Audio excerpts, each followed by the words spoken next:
But I would love for you to tell everyone when you joined Pawtree and what was your reason for joining? Oh, yes, you do. I'm sorry.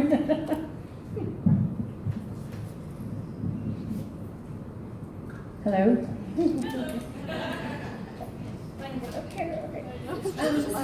I joined actually 4 years ago last month. So it's been a while.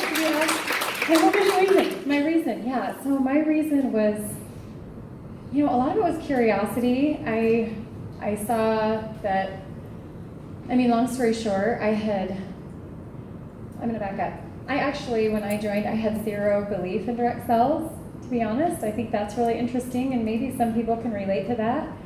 But I had zero belief in the industry. I didn't know much about it.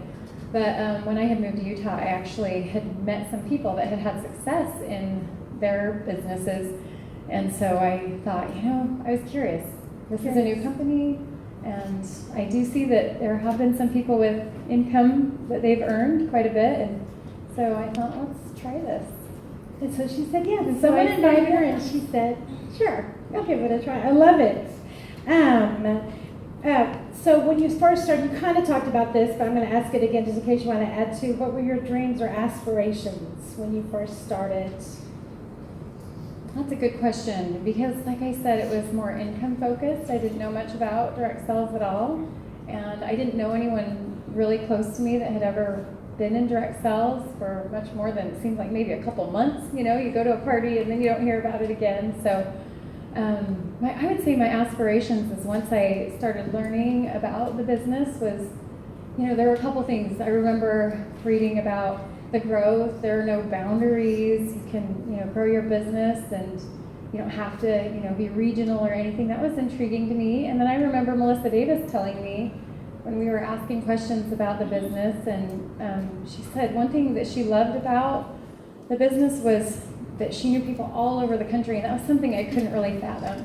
Not that I didn't know people all over, but she just talked about the people and the friendships everywhere and how important that was to her. So that was intriguing to me as well. Yep, I remember you telling me that, and I'm going to skip ahead to one question related to that. So talk to me more about how that you've shared that that's one of your biggest surprises about your Pawtree journey is the people that you've met and how they've made a difference in your life. Oh, definitely. So there's some of my best friends that I've made through this business, and they don't live next door to me or even down the street. So, I look at your faces, and I'm just so grateful.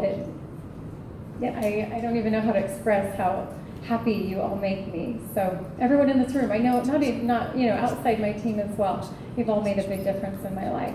And so coming off of our session on community, this is one of the reasons I wanted to bring Amber up at this time, is she just has a great passion and love for the community, and it's made such a big difference in her life. But I also know that her care and passion for community with her team has made a difference in y'all's life very much. Would y'all agree with me? Yes, absolutely. Okay, so the other reason I wanted to bring Amber up is because, as she said, she's been with us since, the first year. She's been with us almost, 4 years, right at 4 years. And it has been an amazing journey. I've watched her grow just beautifully as a leader in personal growth. And, we see, especially if you're meeting Amber for the first time, VP, 2-star VP. She's got it all together. She just knows what she's doing all the time, everything. She's never had a struggle or a challenge. And Amber is such a confident woman, a confident leader, and I just want to have you share. I've admired watching you grow, and just some of the skills that you've developed. Some of the things that sometimes being in Pawtree, it's not just about what you're earning to put in your bank account, but it's what you're getting as you grow. So share some of your personal development. So I know I rattled off a bunch when you asked me these initially, so hopefully I remember I've got notes in case Okay, you and I need remember them. too, because I thought, maybe I'll forget some.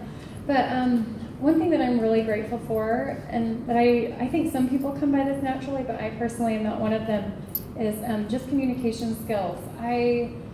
I've learned so much just from watching, the leaders in the company and each one of you, as, we're all trying to build this business, build this community, build something that we can say, wow, we did this, And so that's one thing that I've realized is so key, is just that communication. And kind of going back a little bit, I remember starting, and I felt like I came from being a wife and a mother, and I cooked, I cleaned, I exercised, and just went to church, you know what I mean? I had a pretty simple life, a very good life. But this came along, and I was curious, and I started reading, okay, what are the possibilities? But the thing that was interesting is, as I was like, oh, me, I need a sale, I need a pet bro, I need I. It's really hard for me to do that because that wasn't my focus in my previous life. And then as soon as the team thing started happening, and you start building relationships and hearing what other people want to achieve and their dreams and their visions and what they need. Some needs are so legitimate, things that I've never had to really experience in my life, and it just really speaks to your heart. And then once you get to know these things and you're thinking, you can do this, you can totally do this, and some people do. Their belief, gets to where it needs to be, and their actions line with that, up with that, and you see that happen, and it just makes it worth it, because who wants to be self-focused on themselves? It's a terrible feeling, in my opinion, but anyway. No, I think it's beautiful. I've heard you say once before how much you love about this, in this industry in particular, that we rise as others rise. Yeah. And I know that that's a passion of Amber's, and it's no surprise that she's at a 2-star VP, because she's passionate about rising as a team. I love that about you. So I'm going to jump down here to this question. So you've shared with me, I know that you said right here today that the income wasn't as strong of a need for you, but it allowed you to do some things that you've been really kind of excited about. So tell me just a little bit about what that's meant to you. Yeah, and a lot of you have heard this, but most people in this room are hearing you for the first time. Yeah, okay. So, yes, my husband, he does have a great career. He's able to provide for our family well,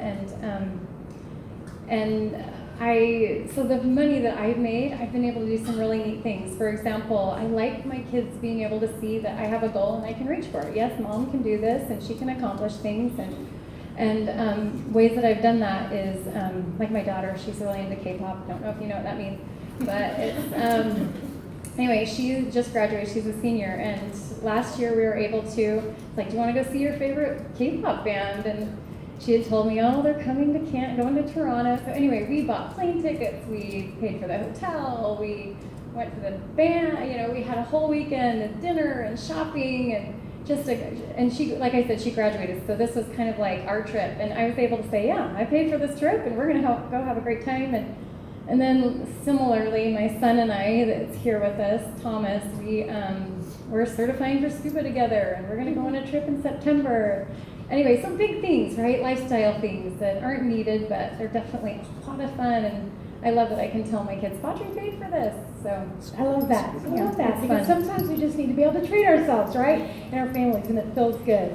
So I just wanted to give you an opportunity in the last minute or two just to share what is one thing that you would just love to be able to share with everyone as leaders, just to encourage them. I would say the one thing that made the biggest difference to me in my life, pottery life, is the fact that when I committed, I committed for a time. I said, okay, I had in my mind, okay, I think I need to get to a leadership position, because I need to have experience and have enough of it that people think, okay, she can help me along my journey or whatever.